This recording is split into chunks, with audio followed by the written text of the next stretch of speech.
All right, so we're doing the Unit 1 AP Government Review today. We're going to be going over a lot of the topics that kind of introduce what I'm going to be covering in the other units. So some of the things I'm going to be talking about, like separation of powers, I will be going in much more in depth in Unit 2, because in government, that is where we went over Congress, the president, and the judicial branches. But I'm going to introduce them, go over a lot of the foundational documents, because if you remember, like 75% of the foundational documents were in Unit 1, and go over how things like the Constitution was set up versus the Articles of Confederation.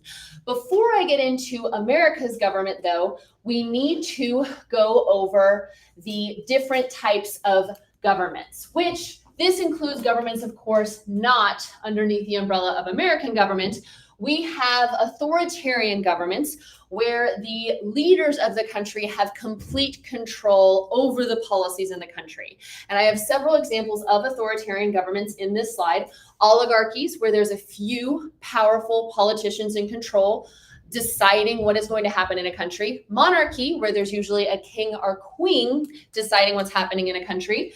Theocracy, where a religious group or religious leader decides what's going to happen in a country. Or a dictatorship, where the dictator possesses the power in a country. Now, we tend to focus away from authoritarian governments and more towards a republic and democracy. You know, we have a representative federal government, but we also have aspects of democracy as well in America. So moving away from authoritarian, a republic is where you elect representatives into government, and those representatives are supposed to act on behalf of your interests.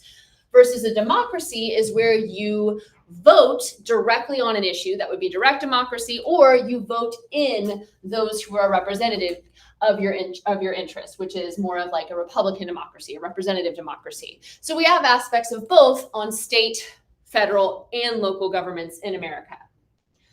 Now, in terms of Enlightenment, I need to go over some big theories that went in the Enlightenment era that helped inspire America's breaking away from Britain, America's setting up its Constitution, and how we have since moved forward with our way of thinking.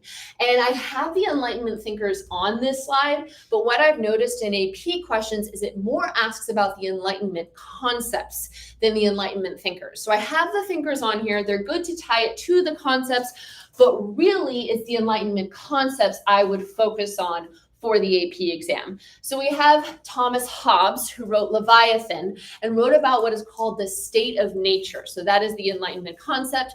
This is the idea that he wrote about state of nature, that people without a government are brutish and chaotic and can't be trusted to govern themselves because they're just going to act completely selfishly in their own self-interest. So he says we need a government to keep order from the chaos. Then we have Rousseau, who wrote about social contract theory. I have seen social contract theory talked about pretty often on AP questions.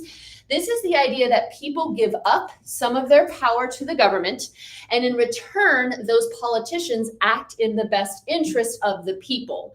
Also very important with social contract theory, if the government is not acting in the best interest of the people, it is completely justified for people to overthrow that government, which is what we're going to use as our justification for breaking free from Britain, the social contract theory that we were justified to overthrow the British government. Montesquieu, he wrote about separation of powers into three branches. I mean, he wrote about legislative, executive, judicial, which ends up being the separation of powers in American government. And he wrote about republicanism, about voting in officials who represent the people, more of like the elite democracy, which I'll talk about in just a couple slides.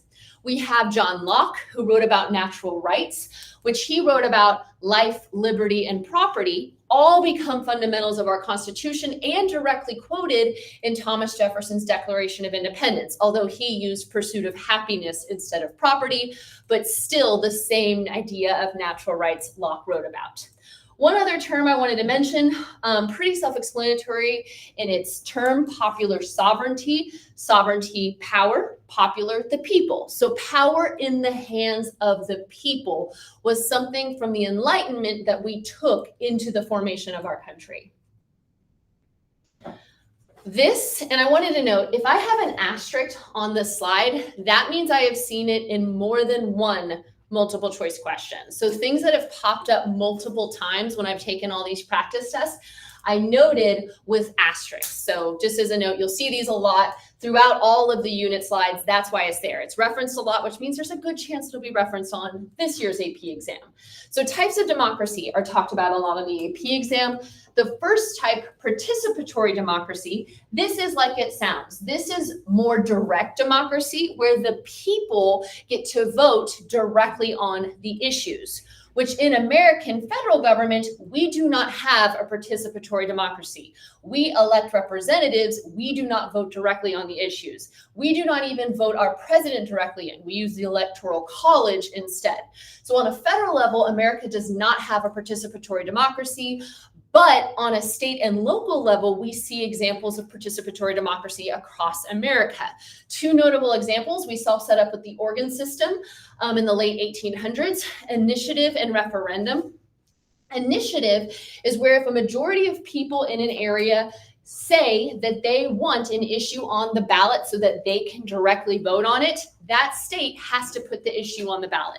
So people get a say on what's on their ballot, which then they vote on it directly. So this issue of policy, the people are voting on instead of the representatives, the state government deciding on it. Versus referendum, which is where if a majority of the people in that state or local government want something the government passed to be repealed. So if like Oregon passed something that the people do not think is in their best interest, if a majority of people vote to repeal it, they can actually repeal the action of a state government. And so referendum is taking something away that the government passed that the people are not on board with. There was also recall, removing from office, but we saw that in US history. I haven't seen that reference in AP government. Elite democracy is under the umbrella of representative democracy, where we have elected officials making the laws, executing the laws, and analyzing the laws, which is what our federal government is. And this was set up intentionally by our founding fathers because they wanted those who understood the government and could see what was best for society. So a smaller group of more educated politicians to make decisions for the country instead of the masses that might be swayed by like mob mentality making decisions instead. So elite democracy is having a few educated make the decisions for the country, which is an argument for the way we set up Electoral College. So we vote and then the electors use what they think is best and our vote to pick the president, and our Congress, which is elected representatives deciding what is best for the country. And then finally, we have pluralist democracy. This one I saw referenced actually the most of the three on multiple choice. Although I do remember short answer questions from old AP exams that had you pick which one the scenario best showed. But in multiple choice, pluralists seem to pop up the most, which plural, think many, like many groups with differing ideas competing for one another to try and get their agenda through government. Which the best example of this that summarizes pluralist democracy are interest groups. We have many interest groups. Remember, we have thousands of interest groups in the country that are advocating for their specific interests, trying to lobby and get that through Congress and get bills passed that support their interest. And because there's so many competing with one another, one group doesn't dominate the rest, which will go hand in hand with Federalist 10 when we talk about, so many that factions are not an issue when we talk about that foundational document. All right, so how our Constitution was set up to help bring together these Enlightenment ideas. We have, first off, I just wanted to put this here. I could have put this anywhere, but one kind of random thing I noticed on the AP exam is sometimes they straight up asked what article from the Constitution something was from. Like, for example, there was an AP question that said ratification for amendments was under which article of the Constitution? And that's just kind of a straight up memorization thing of, okay, Article 1 lays out Congress. Article 2 lays out the executive, the president. Article 3 lays out the courts, including the Supreme Court. Then 4, interstate relations, and 5, that is the one that lays out how constitutional amendments can be added to the Constitution. So I wanted to put this here, and I'll go over the Bill of Rights in Unit 3, because if you remember, Unit 3 was like breaking down each Bill of Rights individually. But I wanted to go ahead and put these here to just lay out there. You need to know which article goes with which part of the government. So we set up our Constitution and our government in the US to have the separation of powers that Montesquieu wanted. We have the legislative branch, whose purpose is to make the laws. When we cover Unit 2, we'll talk about, the process of a bill becoming a law. And we have the executive branch, which was Article 2, whose purpose was to execute the laws, which under Unit 2, we will talk about all of those bureaucratic agencies whose purpose is to make sure the laws passed by Congress go out and are executed into society. And then we have Article 3, the judicial branch, and the purpose of the judicial branch is to make sure that the laws are constitutional, so that actions by the president and Congress and the laws that are passed and executed are following the Constitution. So that separates into 3 different powers where all 3 have a very important role in the country. And those who are for the Constitution say that no one branch has more power than the other. And the reason why is because of checks and balances. We have not only 3 branches to divide up the power, we also have all 3 branches checking up on the power of the other. So for example, Congress has the power to make laws, but the president has to sign those laws for them to become official. And also the president has the power of vetoing those laws. We have Congress has the ability to oversee the bureaucracy by holding hearings on different bureaucratic agencies to make sure that they are doing what they are supposed to do. We also have the president nominating positions for the Supreme Court, but the Senate being the one to confirm it. So that is a judicial check on both the legislative and executive side.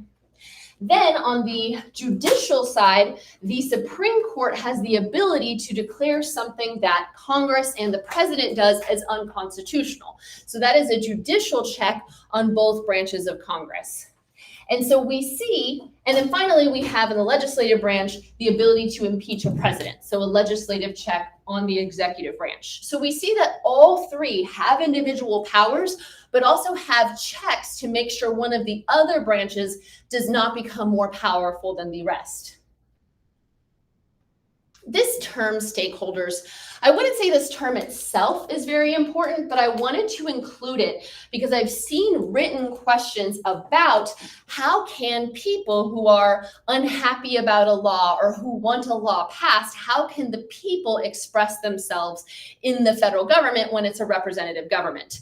And so we are the stakeholders. We have the vested interest in what the government passes. How can we make our interests known? Well, I already mentioned interest groups. We can join an interest group that has a common interest to us, and then that interest group tries to push policy through Congress.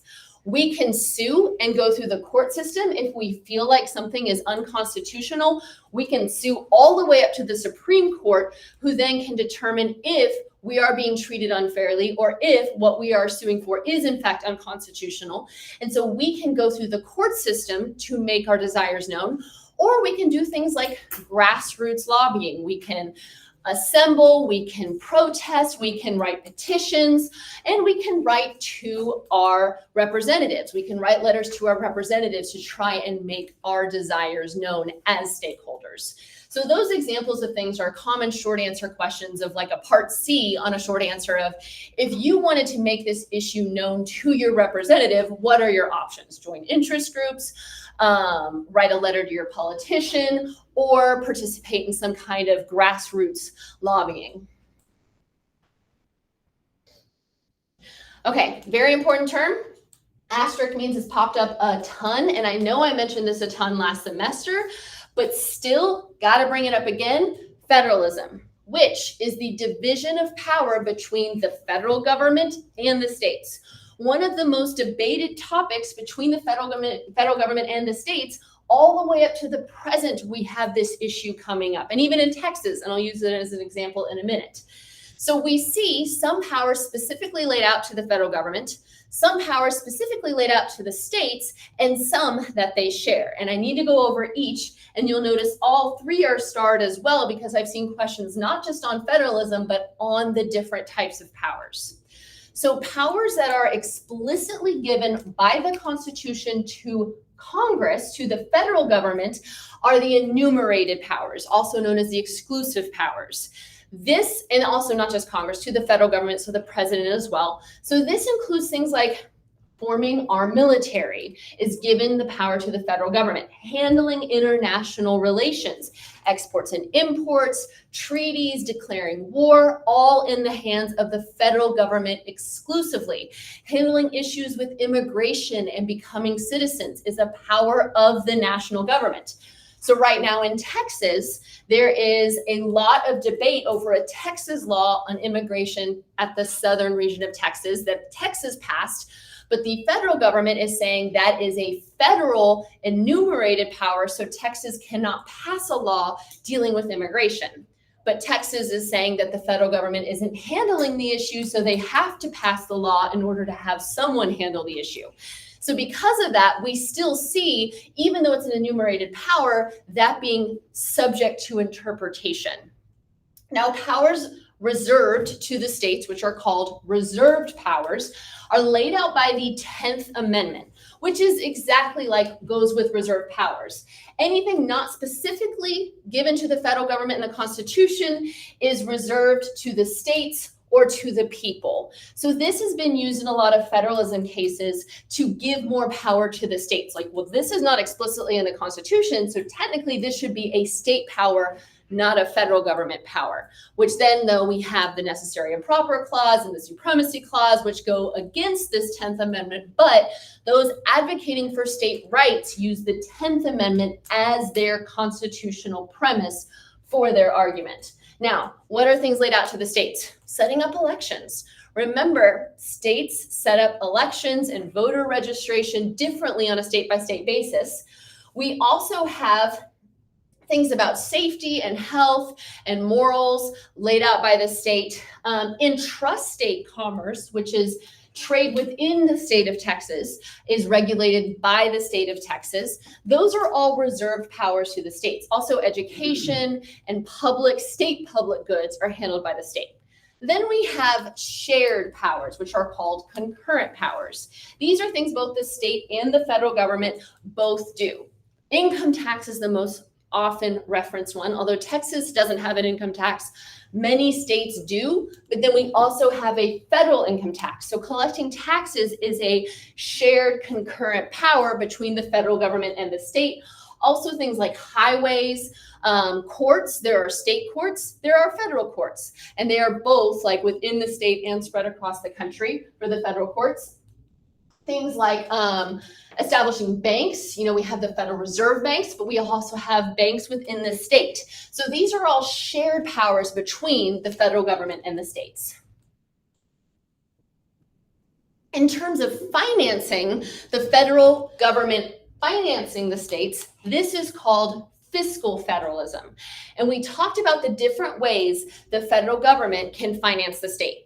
And the giving of money from the federal government to the states is called grants and aid. So this is the allocation of federal funds to states, but how much stipulations are tied to that federal funding differs based on the federal government and how they decide to allocate that funding. If they just kind of wrote a blank check to a state and said, use this money how you want, that would be revenue sharing, which states would love this. They would love a blank check that says, thanks for the money, government, I'm gonna spend it how I want. Not used very often though. There's usually some stipulation in federal financing to states, but if there wasn't, it'd be revenue sharing. The two we see more often are categorical grants and block grants. Categorical grants have the most stipulations on it. The most common example of this is in 1964 under LBJ, when the Civil Rights Act was passed. In order for states to receive federal funding for education, they had to integrate their schools. And so it was like, you will not receive your federal funding for education without this very specific stipulation of integration. So there was a very specific requirement to receive that money and what you do with that money.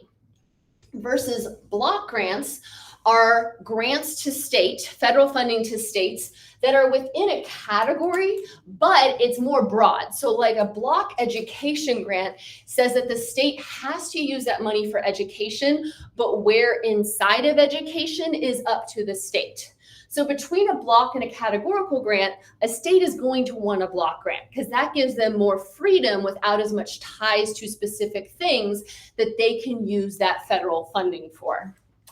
Also, the federal government outside of funding could have directives, requirements, also known as mandates, where states have to follow something passed by the federal government. They might help the state implement that mandate by funding it. So for example, if they required states to require businesses to limit emissions, they may also give states money to help roll this out. Or they may have an unfunded mandate where they say, hey, states, you have to do this and you have to figure out financially yourself how you're going to do this. An example of this is No Child Left Behind, where states are required to set a minimum bar for students to graduate grades in school, and that's where state standardized testing comes from. But that's different in state to state, and it's unfunded, so the states themselves have to fund their own standardized testing systems underneath No Child Left Behind. Unfunded mandates, of course, are very unpopular, and in the 90s and 80s under Reagan, and in the 90s under Clinton, we saw unfunded mandates happening less and less often. They started being rolled back because they were not popular. I didn't know, there's so many places I could put this. Underneath the Constitution part, underneath states specifically, I decided federalism because amending the Constitution really shows a balance of power between the federal government and the states. And it is laid out in the Constitution of how this is to be done under Article 5. And they set it up to be possible, but not easy, which is why we only have 27 current amendments to the Constitution, and 10 of those were rolled out right away to please the anti-federalists. So to amend the Constitution, you have to have 2/3 of both houses of Congress. So both the House and the Senate have to approve the amendment. So this can't be divided along party lines for an amendment to go through in our world where Congress is pretty equally divided. 2/3 of both houses of Congress has to approve the amendment, or technically a state government, if 2/3 of all state governments want an amendment, they can also hold state conventions to propose an amendment. But all but one of the constitutional amendments have been done through Congress, 2/3 of both branches of Congress. So that is the one we primarily use. And then to ratify a constitutional amendment, 3/4 of all states have to ratify it. So it can go through Congress, but never become an amendment because 75% of states have to agree to that amendment. A great example of this was the Equal Rights Amendment, where women wanted a specific constitutional amendment to protect them under the Constitution, made it through Congress, but they were just a few states shy of the 3/4 ratification, and then some states started rescinding their ratification, and it never became an amendment because of this. So that 3/4 ratification is just as important as the congressional 2/3 passing it through. So showing a good example of federal and state power to change the Constitution. So now looking at all the foundational documents of Unit 1, which again, the most foundational documents are in Unit 1. So I'm going to go through the majority of them now. We have the Declaration of Independence, which I already mentioned, brings in Locke's natural rights, but ties in life, liberty, and the pursuit of happiness instead of property. This is just a fancy breakup letter with Britain. Like, we are justified as colonies to break away from you and make our own country because of social contract, because you have not been representing us. We do not have representation, so we should be, through social contract theory, perfectly justified in breaking away from you. Then we have the Articles of Confederation. Don't forget that this was our first constitution. This was the first constitution before the present day constitution. It was written during the Revolutionary War when we are very much barely broken up with Britain, and that shows in how little federal power we give to the government in our first constitution. Remember, it only had one branch. It was the legislative branch, and there was only one house, and each state had one vote, but you needed unanimous consent between all of the states to pass a law, which was pretty much impossible to do. All of the 13 states could not agree unanimously on any one issue. They also didn't give the government the power to tax. Only states could tax, which is a problem, because how are you supposed to raise an army and pay back your soldiers from the Revolutionary War if you don't have the power to tax? Which this all came to a head underneath Shays' Rebellion. One of the few historical events to know from this unit, Shays' Rebellion was when Massachusetts farmers whose farms were being foreclosed on by Massachusetts banks were upset because they were like, okay, my farm's being foreclosed on because I was off fighting the Revolutionary War, and that's why I'm in debt. And if the federal government paid me what I'm owed as a veteran, I would be able to pay off that debt. So the farmers went to the federal government and said, hey, can you give me money for being a veteran? And the federal government's like, I would love to. However, I have no power to raise revenue to pay you. And then they decided, all right, well, the federal government's not going to help us. We are going to start protesting and rallying together against Massachusetts government and banks. And that led to outright fighting of American citizens, against the Massachusetts state militia, which Massachusetts went to the federal government and said, hey, can you send troops to help shut down this rebellion? And Massachusetts is like, the federal government's like, I would love to, but we don't have an army to send. So the federal government had no power to help the farmers or to help the state in preventing and squashing this rebellion, which made the leaders of the country decide the Articles of Confederation are not going to work. We should scrap it and start over and write a new constitution that gives more power to the federal government. Which that's where our constitution came from. In Philadelphia, the leaders met, and the Constitution was written by James Madison. There was a lot of debate on what this Constitution should have. Remember, we had 3 different proposals for how the Constitution should work.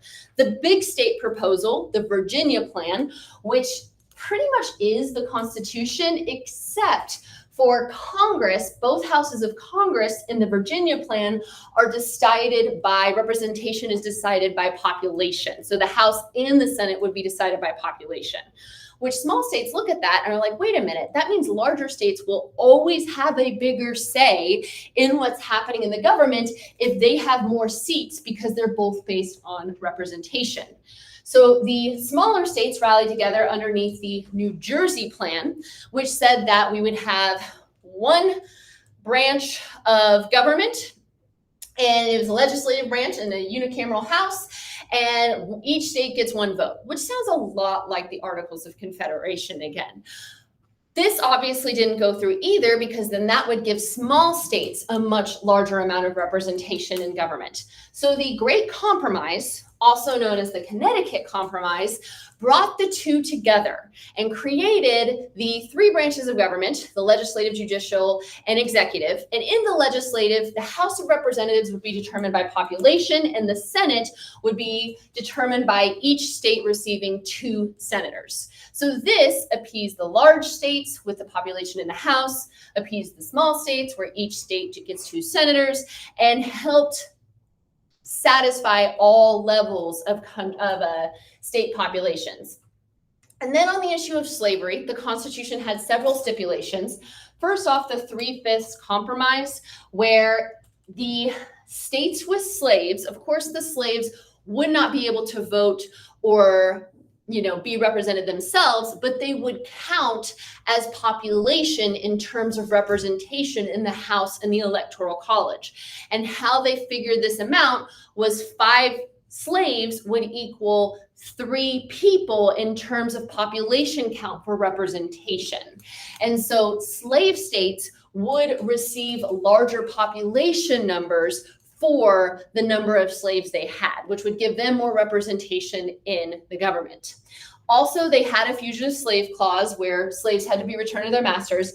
And also in the Constitution, they had that 20-year slave importation clause where slaves could not be, you could not stop importation of slaves until 20 years after the Constitution was ratified, which, remember, to the day 20 years later, we banned the importation of slaves from other countries. I will be talking about the Bill of Rights in detail in Unit 3, each one individually, but remember, most of them are about protecting people's rights, but then also we talk about power to the states. And then other amendments I will be going into as well in Unit 3, like 13th, 14th, and 15th, the Civil Rights Amendments, the Civil War Amendments. The Civil Rights Amendment would be the outlawing poll tax, FDR leading to the 2 terms max for president, Vietnam leading to the lowering of the voting age from 21 to 18, 17 turning senator from being decided by state legislative to being decided by direct election. And then, as I said before, the, abolishing slavery, equal protection, and voting regardless of race. Then a couple other I wanted to mention. I already talked about the 10th, but these are the ones that tie to federalism, so I brought that back. The 14th Amendment was not only the first amendment to apply to the states, but also through the due process clause, it could selective incorporation apply different Bill of Rights amendments to the states as well, which we will talk about selective incorporation a lot with Supreme Court cases in the 3rd unit. Then the Commerce Clause, which is something laid out in the powers of Congress that they could oversee interstate commerce, something that ends up being debated a lot, and I'll go over US v. Lopez in a minute. The Necessary and Proper Clause. This one is huge because this left open the opportunity for Congress to pass things not in the Constitution if they deemed it necessary and proper, which meant the federal government could expand its power beyond the Constitution, and they could, depending on who's in the Supreme Court, expand the federal government's power by a large amount. And also to expand the federal government's power, the Supremacy Clause, where if there is a law on the state and federal level that contradict, the preemption goes towards the federal government. So the federal government law trumps the state government law. Federalists and anti-federalists, we've talked about this so much in US and government, but pro-ratification, against ratification, we'll look at the Federalist Papers and we'll look at Brutus I today. And first off is Federalist 10, which these are just telling them apart. What did the different Federalist Papers say? Federalist 10, I think factions. James Madison wrote about, yes, factions where people are self-interested in their one specific goal could be dangerous for a country if one faction became so large it overtook the country. But James Madison said in our current projected growth as a country and so many different ideologies, we would have a large enough number of factions that one faction would not be able to be overtaking the rest. And we would be able to address multiple issues across the country, which the pluralist democracy idea helps to this. With interest groups addressing all of the multitudes of issues that people want brought to the government, we see our country not being divided completely by factions like the anti-federalists were afraid of. Then Federalist 51 was about the separation of powers between the 3 branches. Madison wrote that by dividing our government into the executive, legislative, and judicial, one branch will not have more power than the other. And the checks and balances, which I went over that help make sure that one branch does not become too powerful, will keep us from having a tyrannical government that the Anti-Federalists are afraid of and that we broke away from when we broke away from Britain. So the separation of power and the checks and balances on those power will keep our government from becoming too powerful. Then we have the Anti-Federalist paper, Brutus I, where pretty much everything the Anti-Federalists believed were written in this paper, that the Constitution gave too much power to the federal government, didn't give enough to states, that the government was going to be able to tax too much and have too powerful of an army, and that the Constitution didn't have a Bill of Rights, which meant people were not protected, which again, that was the one thing that the Anti-Federalists were granted, was the Bill of Rights, in order to get the 9 of 13 states on board with ratifying the Constitution. So the last thing are the two SCOTUS cases from this unit, both tied to federalism. So both tied to federalism, but very far apart and over very different issues. So we have one pretty early on in our country, McCulloch versus Maryland, which this was over, should the government be able to create a central bank? Because that is something that we had created, the first and second central bank, that is not directly in the Constitution. So this was one of the first big issues of federal government power brought before the Supreme Court, and the Supreme Court ended up siding on the side of federal government power. So here's how the case went. We had the Second Bank of the United States being chartered, which many states were not on board with, including Maryland, and Maryland's way of trying to kind of stop this federal bank from having power in Maryland tried to tax the federal bank branches that were in Maryland. So a state was trying to tax a federal bank, which the McCulloch, who worked for the federal bank in Maryland, was like, well, you can't do this. A state cannot tax the federal government. So McCulloch said that is not right and sued.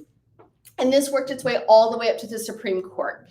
McCulloch and the federal government said that the Bank of the United States was constitutional because of the necessary and proper clause, that because banking needed to be regulated, we needed a central bank to oversee money supply in the banking system. Maryland and those against the central bank said it was unconstitutional because there was nothing in the Constitution about a central bank specifically. So the federal government is expanding its power beyond that of the Constitution. The Supreme Court sided unanimously with the Second Bank of the United States, with McCulloch, which illustrated that the Supreme Court saying the federal government expanding its power through the necessary and proper clause was constitutional, which was a large victory for loose interpretation of the Constitution, for the necessary and proper clause, and enabled the federal government to keep expanding beyond those specific enumerated powers in the Constitution. Last court case, all the way up to 1995, U.S. v. Lopez. This is the other side of federalism that erred one on the side of state rights over federal government rights. So we have a high school senior in Texas caught with a gun, and there was a law in place passed by Congress, my least favorite to say law, Gun-Free School Zones Act, which said you could not have a gun within 1,000 feet of a school. And they passed this law constitutionally underneath the Commerce Clause, which, remember, that was a big jump. They said that, okay, we're not going to allow guns in school zones because that will make school zones feel unsafe, which would hurt the economy of that area. So having guns in school zones will hurt commerce, which people were like, that's a really big stretch of the law. Like tying guns in school zones to the commerce and economy of an area is a huge stretch. So because of this, the student sued, Lopez sued that he should not be charged with a federal felony because the law itself was unconstitutional. And the Supreme Court, in a 5-4 decision, agreed with Lopez that tying the Gun-Free School Zones Act to the Commerce Clause was not a direct tie that they could make. So this act itself was unconstitutional, and Lopez should not have been charged with a federal crime. Now, remember what ended up happening is they just rewrote the Gun-Free Free School Zones Act, so that it had like a loophole that it tied it more to the Commerce Clause, and then they still had it in place. But this is still seen as a victory for limiting the federal government's power by saying, okay, you cannot interpret something this loosely. That is not what the Commerce Clause is supposed to be used for. And that is the end of the Unit 1 review.